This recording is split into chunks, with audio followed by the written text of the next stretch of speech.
Hello and welcome to this edition of the program People, Politics and Power.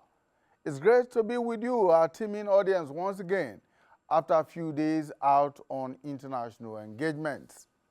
There's so much to chew on, both on the home front and on the international scene. So much has happened within a short time.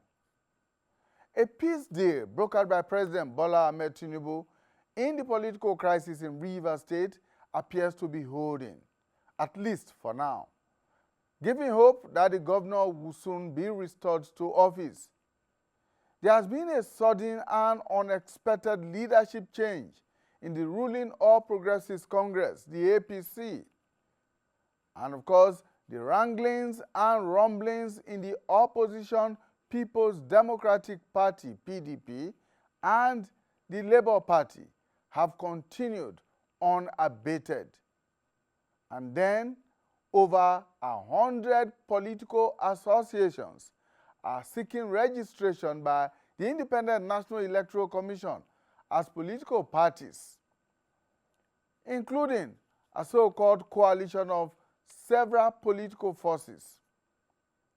Now, in addition to all of this, INEC has now fixed August 16 for by-elections across the country after a long wait. Now, as Nigeria edges closer to the 2027 general elections, the political landscape is beginning to shift at a very fast pace. Old alliances are being tested, new coalitions are emerging, and internal party dynamics are redefining the future of Nigeria's democracy. The major political parties, both ruling and opposition, are recalibrating their strategies, managing internal dissent and navigating the pressures of public expectation, economic hardship, and shifting regional interests.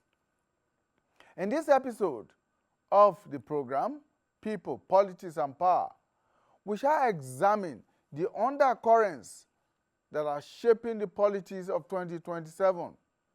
Now, what are the key developments within the political parties? How are leadership tussles, defections, youth movements, and regional calculations influencing party structures and electoral strategies? And what does it all mean for governance, stability, and citizen engagement? Join us as we unpack the evolving political dynamics and explore what lies ahead on Nigeria's democratic horizon. And I'm joined by three analysts. Some of them are party members, others are independent political analysts. First, let me introduce Mr. Muhammad Esu. He is a member of the ruling All Progressives Congress, APC. Mr. Esu, thank you so much for joining us. Thank you very much for having me. Welcome. We're also joined by Jude Imagwe. Jude Imagwe is a member of the People's Democratic Party, the leading opposition party in Nigeria. Mr. Imagwe, thank you for having time to join us. Thank you for having me, Amare. We're also joined now by Dr. Aminu Idris. Dr. Idris is the head of Department Political Science at the Federal University in Gusau. That's in Zamfara State. Thank you so much, Dr. Idris, for joining us. All right, so let's delve into our discussion very quickly. First, let me harvest what your thoughts are on the latest developments in Nigerian politics. Generally, we have seen ruling parties having their leadership, or indeed the chairman of the party quit office so suddenly and unexpectedly. We have seen continued wranglings and rumblings within the opposition PDP, and of course the Labour Party is also in an unstable situation. So, and in all of this, there are expectations that political parties will continue to build towards the 2027 elections. What are your takes on these developments? Let's begin with Muhammad Isu. Thank you very much for having me. My colleagues there, Comrade Judy Magwe, who have known the student struggle and who have been our leader in the student unionism. Another lecturer there is also a leader par excellence and a lecturer in one of the prestigious tertiary institutions in Nigeria. I think with the latest development in our political scene, it's a very good one. By approaching the 2027 general election, you see all the political parties making their own permutation to ensure that they outwit each one another. But if you look at what is happening currently, mostly from our own party, it's something that we should be expected, because in the last few months, a lot of people from my zone, which is not central zone, have been agitating that their position, which is the national chairmanship position, to be zoned to the north central zone. And with that development, the president feels it's very important to change the wrongs that's been done in the last 2 years by appointing Dr. Abdullahi Umar Ganduje from Northwest zone, which originally the position is for the North Central zone. Now, with those developments and the coming of coalition, it's giving us a rethink that we should be very careful and do the needful before we approach the main campaign and the election that is coming ahead. So that you will say might be responsible for the undercurrents that are playing out within your party, the APC? Yeah, I can say that affirmatively, because if you look at what's happening in the last few months, you can see the number of people calling for coalitions, the people that have participated in 2023 general elections, mostly the key players who have participated, and even some members of our party who feels that they are not being carried along, are trying to see how they can work together and ensure that APC government doesn't return in 2027.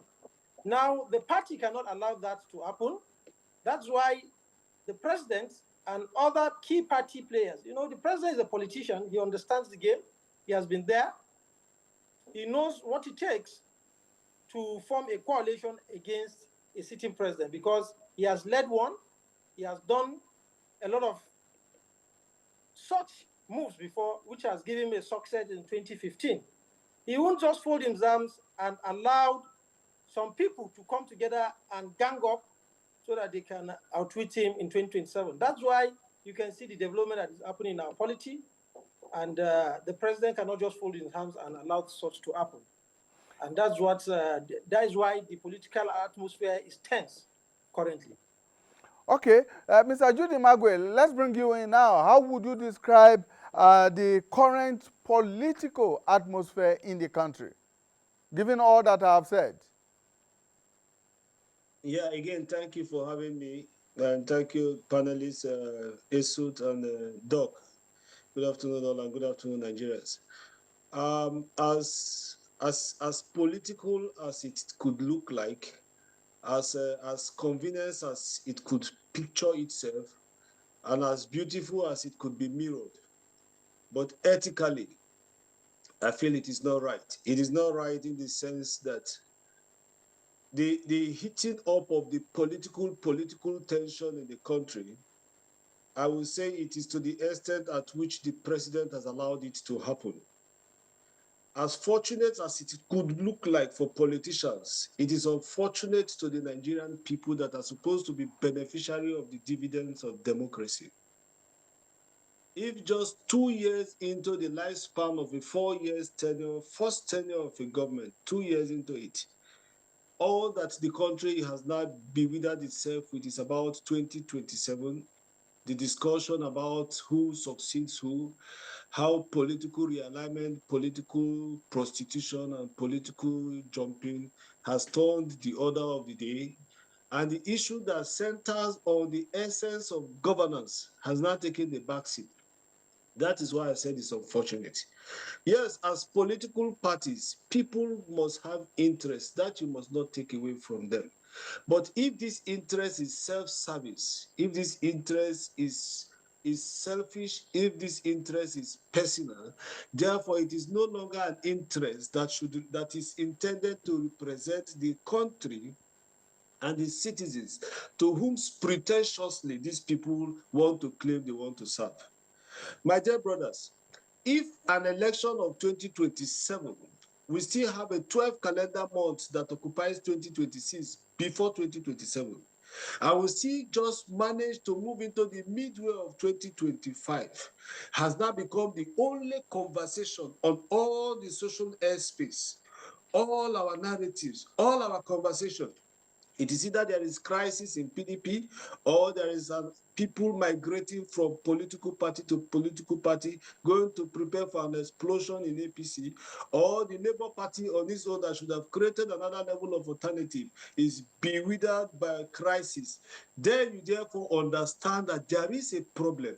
The problem and my concern is one, bringing politics too early to court raises so many crises across board that also may not be far away from insecurity. The second aspect of it, raising division among people for an election calendar that INEC itself has not pronounced open, is also a threat to our national unity. And above it all, how this thing can be managed, again, is still on the hands of Mr. President.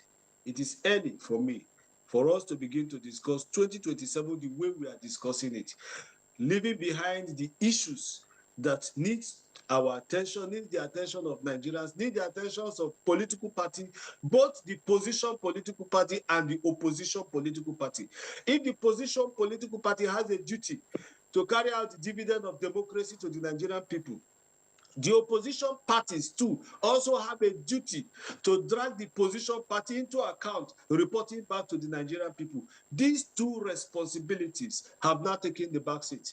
And now what has taken the front burner is people either defecting today or people fighting to hold power tomorrow. And it's unfortunate. And there is no other language I can use than to say it is quite unfortunate as it is and at this time. All right, let's bring in Dr. Aminu. Dr. Aminu, flowing from what Mr. Emagwe has said, do you think that the performance of the current administration is in any way influencing the mood and the conduct of political actors? Well, thank you very much for having me. I think, but let me first of all appreciate Mr. Jude and Esu for their wonderful insight. But I think I share same sentiments with Mr. Jude, particularly looking at the fact that I think we, as a country and as a nation, there is need for us to always always draw this distinction between politics and administration. Of course, we cannot say there is much distinction between the two, but I think the practice should be. Can you hear me? Yes, please go ahead. We can hear you clearly. Hello? Yeah, I think we should also always have this at the back of our mind that I think where politics stop, administration should continue. What do I mean by this? I think it is morally right that we should go for, of course, campaigning and electioneering and the rest of that. But I think immediately public officers are sworn in, we respect more of administration, not politics. But I think we are witnessing something that is very uncommon. Politicians and stakeholders swinging into action 2 years after the commencement of an administration. I think that will distract the leaders from the business of governance to politics. I think that is not doing any of us any good, and I think that is something we really need to look into. And moreover, the Electoral Act is very clear about when electioneering, and particularly campaigns, should commence.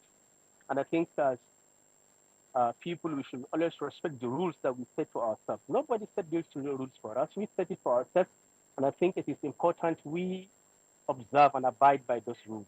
And I think that is one. Then two, it is normal for politicians and stakeholders to engage in one alliance or the other, one political permutation or the other. But I think what is important is there are key concerns that Nigerians are raising, and I think they are very fundamental for us to look into and see what can we do to actually address this concern. I think if we look at the happenings, particularly in the recent months, you notice that, of course, there is this concern raised by most of the Nigerians about on the possibility of Nigeria navigating towards a one-party dominance. And whether we like it or not, we have seen the ruling party, which is the All Progressive Party, the EPC, I think strategically maneuvering other political parties to defect and join the ruling party. And then, of course, that comes with a lot of implications, whether we like it or not. But I think this trend will likely affect the political plurality and multi-party democracy that we are known for.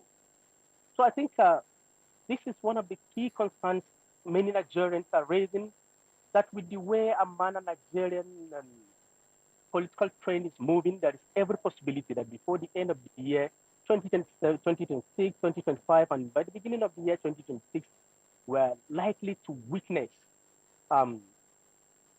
the emergence of one-party system. And particularly, what raises this concern is the mass defection of the opposition parties towards the APC. And I think if that happens, we should really be concerned that what will really happen to the opposition. And whether we like it or not, opposition is one of the ingredients of democracy. And when people begin to see opposition as an offense or as a kind of political crime, then we're probably thinking or moving towards what we call authoritarianism. And I think it's not going to do any of us any good. We need to create room for opposition, not just opposition, a viable opposition that will checkmate the excesses of the ruling party. I think that will be the best for us. But I think on the other hand, you can also look at these political permutations, and particularly, are they really doing good to opposition as an ingredient of democracy? And I think PDP is already there. And I think what is most important is not creating another bloc, but building a more viable opposition that will probably checkmate the APC come 2027, or even before the 2027. But what we're witnessing is likely to be a kind of division or a kind of confusion in the opposition when you have different people calling for different alternative opposition. Let me bring in Mr. Esu at this point in time. And I was asking Mr. Esu what his reaction is to those who are arguing, for instance, that the APC as a ruling party at this point in time is actually facing a delicate balance between governance and political survival. Yes, that's why I'm trying to get it clear and let Nigerians understand the current situation of things. I don't think APC are in any political situation that warrants people who started saying that we're not in campaign currently. What we're focusing now is government. And you can see in the last few weeks, the government have been doing a lot of things to ensure democracy. The political angle, who are the people that are re-engineering this? Are the opposition, because they are jittery. They understand that they can't withstand the current government in the next few years. Now let them start re-engineering the electoral process by forming alliances, blaming the ruling party for their failure to organize their party together, and by also calling on Nigerians to start reacting to the government that have not finished its second year or just get into its third year of the mandate. Now, the government or the ruling party feels that they can't just open their eyes and allow those kind of shenanigans happening. They must react naturally. But there's nowhere that the ruling party have sat down and organized a campaign or organize a situation that will kickstart the electoral 2027 electoral processes. INEC has not flagged off the election campaign. Nothing has been happening within what is happening is just some interest that is happening to ensure that all the party or the APC as a political party put it out together before the 2027 general election by ensuring that all the wrongs that have been happening within the party hierarchy, especially the party chairmanship, have been normalized. That's why you can see the resignation of Abdullahi Umar Ganduje to pave way for the North Central, who are the original party, who owns the leadership of the party, who's the chairmanship position. But anything that above that, I don't think the ruling party are in campaign currently. Okay, Mr. Esu, how do you respond to those who accuse your party, the ruling party, of having a hand in the crisis and in the confusion that is that are brewing in each of these other opposition political parties? I think they are missing a point there. All the people that are accusing the ruling party that they are infiltrating their opposition parties are not correct. They have come down together, sit down, and ensure that they put their house in order. They are not blaming other people for their own sickness. You can't expect the ruling parties to just sit down and come together and go and settle your own grievances or your own issues at home. You are the one to settle you put your house in order. Now, when you are blaming the ruling party for XYZ, are we the one to put in, like, for example, what's happening in the PDP today, where there's clearly two factions of the PDP within even the National Working Committee. One is one group are for these governors, the other group are for these governors. Where is APC members there? Or who are the main cause of those crises? Are they not themselves causing all these things? You have a national secretary that is well recognized by the court. But some other people feel that if he's there, is going to affect their political chances. Other people came again and started causing problem. INEC have made it clear that recognize this Mr. A instead of going to Mr. B. Now, is it APC fault on that? Okay. All right, Mr. Isu. Let's bring in Mr. Imagwe Jude. The PDP is clearly the largest and the strongest opposition party in Nigeria today. But as you well know, that party is in crisis. Now, can the PDP reinvent itself before 2027? What lessons do you think they have learned from the failure of their failure in the 2023 elections? Let me start. Before I respond to this question, let me first tell my brother Edsud Mohammed that he sounded more like a PDP and seems to have a degree of the issues that surround the PDP party than his own political party. Because he actually did not provide answers to the questions you asked him as regards his own party. If I were to respond on his behalf, before I come back to mine, on the issues that has the resemblance of people saying that the opposition party has an interference in what happens along opposition parties, I will say clearly that it is politics. As a position government, it is not expected that you will fold your hands and allow people come together to unseat you. And now how you do it, the mechanisms you put in place to have these things actualized now becomes that people need to have conversations around. Some can do it conventionally, some can do it, make it very visible, and some can do it under decor.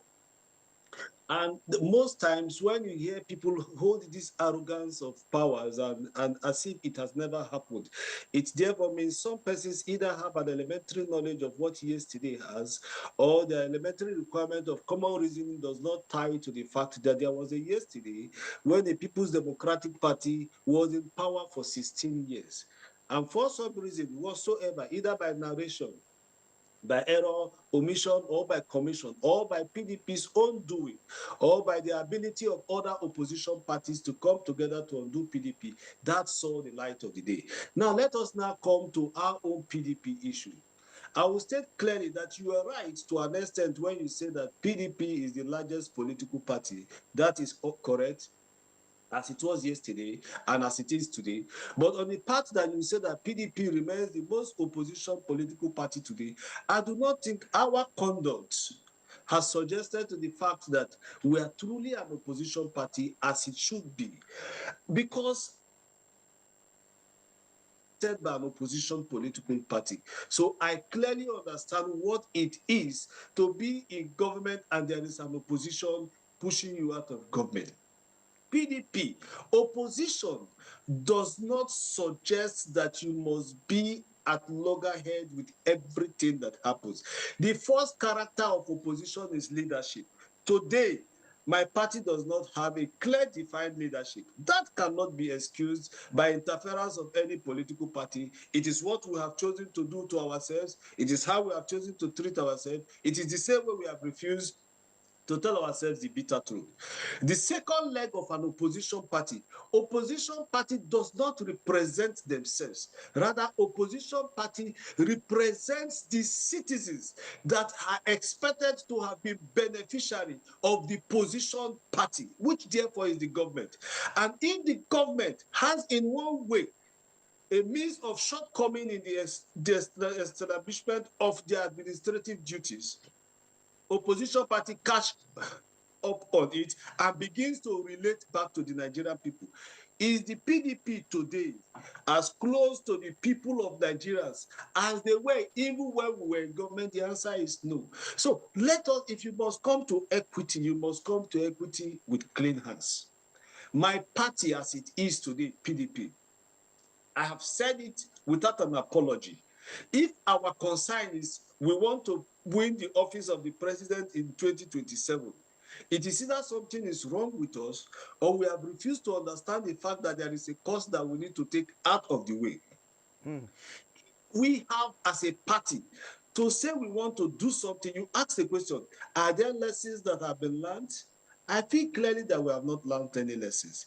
We have not learned any lessons in the sense that something pushed PDP out of government in 2015. What was it that pushed PDP out of government in 2015? People felt they were disgruntled. People felt they were betrayed.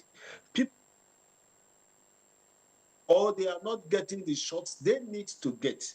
They moved out of the party, formed and joined to form an amalgamation of a marriage that today, almost some years, is still having its way, struggling to remain as a united home front or marriage being dissolved. In 2019, when Atiku contested an election against General Buhari for his second tenure, for whatever purpose and intent, but we still hold it very clear that PDP did significantly very good in that election. But in 2023, we threw away the lessons of 2015, buried the lessons of 2019, and went into 2023 with arrogancy. We assumed we had already constituted a government before an election was conducted. We paraded ourselves as if we had the result sheet in our hands before we even went to the ballot. And so we refused to come back to the table of simple reasoning. And the table of simple reasoning is usually guided by a strong leader. We were not having it. Nobody wanted to make sacrifice as it is up to today, because I still do not want to reconcile the reason why a member that people have elected as National Executive Council or NWC cannot understand the implication that it is either logically of removing an elected for an appointed. Which one is dangerous? Very clear to state that I feel that we actually have not learned any lessons. We have not learned any lessons because people still find it very difficult to understand the fact that in the game of politics, there is no winning that do not come with sacrifice and compromise.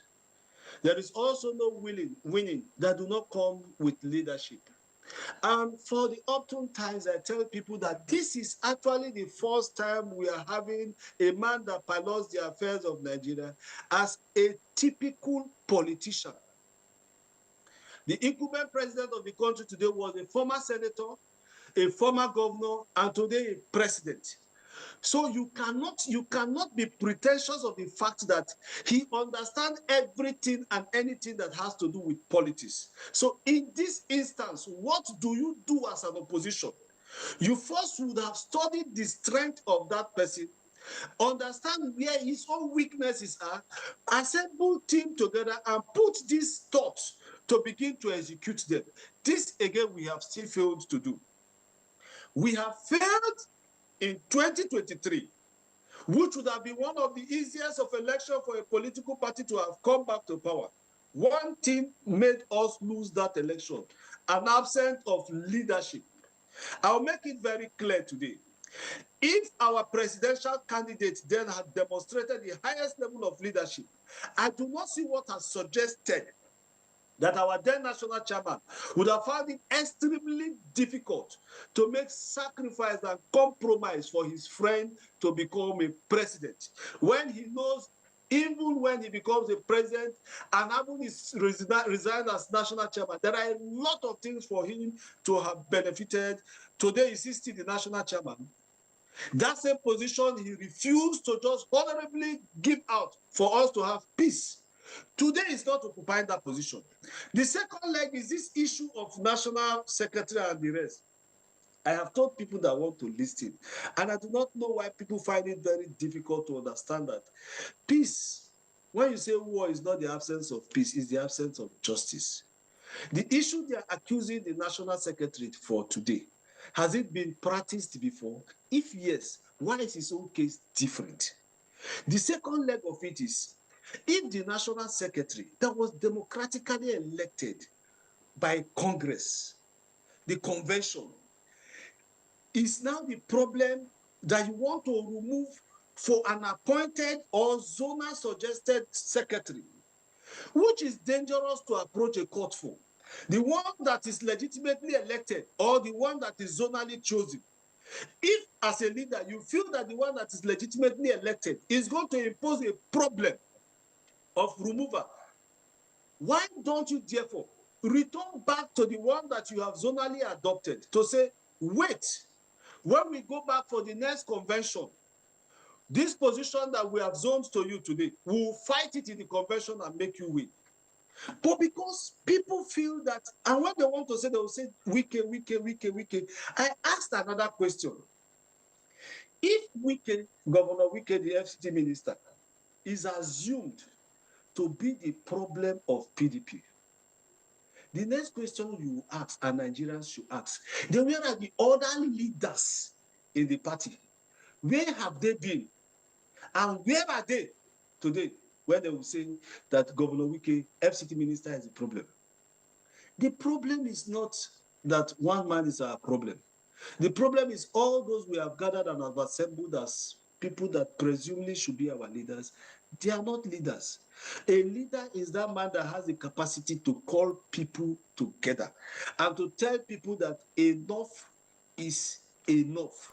We have done A wrongly, we have done B wrongly, we have done C wrongly. How can we come together? That is why even the scripture, Amos 3:3 says, can two work together except they agree? If you do not agree, you cannot work together.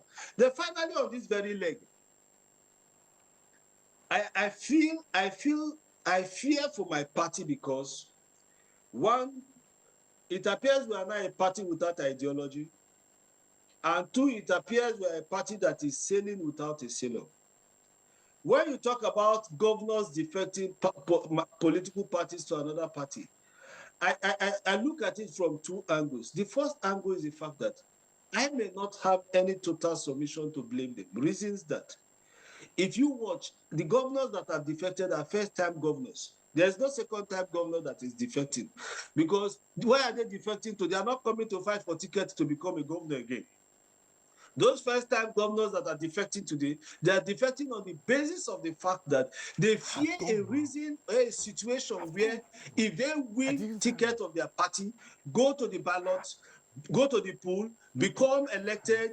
People can go to court and say the congresses that threw them up are not legitimate, and they kick them out. So for fear of that, they have carried the mandate of another political party to go ceremoniously to be standing on another political party as elected.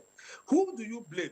We should blame ourselves, because if our house had been put in order, if there are no fears that somebody will become a candidate in the morning, win an election in the afternoon, and in the evening the court, to whom we all know can wake up and tell you number 4 can become number 1, or somebody that has not been on the ballot before can be elected, if that court wakes up tomorrow to say, of all the effort you have made, all the struggles you have made, and all the campaigns that the citizens have given to you as a true mandate holder can be taken away and given to another person because they say your party has not conducted these primaries well, or the leadership of the party is not stable, and on the basis of that, they cannot recognize you, then these persons have a right to begin to jump. And when they jump, I hope they land well, because the place they are also jumping to, people are also standing there. The place is already saturated.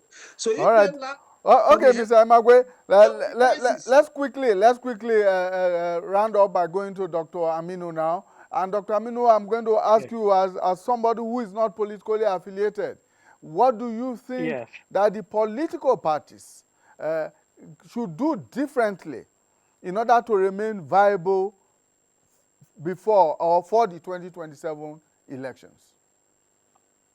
But I think, okay, thank you very much. I think there is no two ways about it, that the key opposition party in the country is in crisis. And I think much is needed to be done for them to put their house in order and give the kind of vibrant opposition they needed to give to the All Progressive People's Congress, APC, the ruling APC. And of course, I think that points to one fact, that the crisis in the APC, in the PDP, I think created a room for mass defection. And I think whether we like it or not, the opposition PDP today is witnessing a kind of mass defection, particularly of the governors, the deputy governors, the former governors, senators, and the House members of the House of Representatives. And I think that further, I think, weaken their chances in the 2027 general elections. That is, I think, one thing we need to identify. But I think it's not only about losing or defecting that matters, but what matters is the fact that today, if you ask the ordinary man on the street, he will tell you one thing, that elections will only be won on the platform of the All Progressive Congress. And I think if this is the perception of most of the Nigerians, then we can conclude that, of course, the integrity of the 2027 elections are already in question. So I think, by and large, the APC, I expect the APC, while I expect the PDP to put their house in order, reconcile their differences, using the internal mechanisms and the rest of that, I think that is, the APC should also understand that as they are in the government primarily for governance, not for politics. I think all over the country there are one issue or the other that needed to be addressed, not just politicking, campaigning at this point in time. If you look at it all across the country, particularly in the Northwest, we should ask ourselves this question: what happened to the issue of banditry? And other forms of insecurity. I think that is one question that has been begging for answer for over 2 years. And if you look at the North Central, I think the people of the North Central are asking their questions, especially with the recent happenings in Benue, with the recent happening in Plateau and the rest of other states. This issue of abduction, this issue of farmers, herders conflict and the rest of that, I think is taking a kind of different dimension for us. As of today, whether we like it or not, that is this challenge of this particular conflict that started as more than a farmer-haters conflict, turning into a kind of religious and ethnic violence, I think is something that we really need to be very careful of. Then if you look at the Northeast, for instance, there is this issue of resurgence of the Boko Haram insurgency. And I think it's something that we really need to be warriors. And all these things put together, looking at probably what is happening in the Northeast as regards to the Eastern security networks and the rest of that, these are things that are likely to affect the voter turnout in the 2027 elections. Let's leave it at that, Dr. Aminu. Our time is spent, and we must thank you for joining us on the program today, Dr. Aminu Idris, is the head of Department Political Science at the Federal University in Gusau. Thank you so much for your time. Mr. Jude Imagwe is a member of the PDP. Thank you. He joined us all the way from the United Kingdom. Thank you for your time. And Mr. Mohammed Isu is a chieftain of the ruling All Progressives Congress. Thank you for your time. Thank you very much. Right. Well, that's our program for today. Thank you for investing your time with us. Join us again when we bring you a fresh edition of People, Politics, and Power. Bye for now.